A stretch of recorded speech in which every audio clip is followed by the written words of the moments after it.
के मैदान से। सवाबी में Khyber Pakhtunkhwa culture and tourism authority के ज़ेर एहतमाम इंडस वाटर जीप रेस एहतमाम पजीर हुई। इंडस वाटर जीप रेस में ड्राइवर्स ने मुश्किल ट्रैक पर एक दूसरे से आगे निकलने के लिए सर तोड़ कोशिशें की। ए कैटेगरी में डॉक्टर नदीम नईम ने पहली पोजीशन हासिल की, बी कैटेगरी में मंसूर अली और सी कैटेगरी में इमरान हैदर ने पहली पोजीशन हासिल की। इंडस वाटर जीप रैली में 80 से ज्यादा ड्राइवर्स ने हिस्सा लिया। पहले टी20 में पाकिस्तान ने शानदार आगाज करते हुए जिम्बाब्वे को 57 रन से शिकस्त दे दी। 166 रन के हदफ के ताकुब में जिम्बाब्वे की पूरी टीम 16वें ओवर में 108 रन बनाकर पवेलियन लौट गई।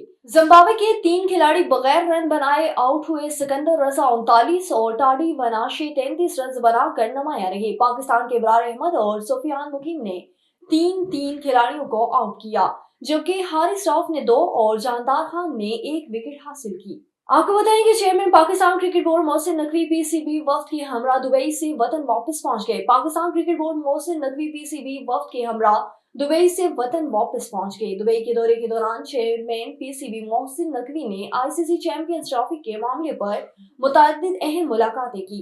उन मुलाकातों में चेयरमैन पीसीबी ने आईसीसी को चैंपियंस ट्रॉफी के हवाले से पाकिस्तान की शराइत भी पेश कर दी। पाकिस्तान क्रिकेट बोर्ड अपनी उसूली मौकफ पर कायम है, जबकि भारत के जवाब का इंतजार है। दुबई में तातीलात की वजह से जवाब आने में वक्त लग सकता है। वतन वापसी पर चेयरमैन पीसीबी मोहसिन नकवी का कहना था कि पाकिस्तान के सरनट की कहानियां फजूल हैं। अगर स्टैंड करना होता तो आईसीसी और इंडिया वक्त न मांगते।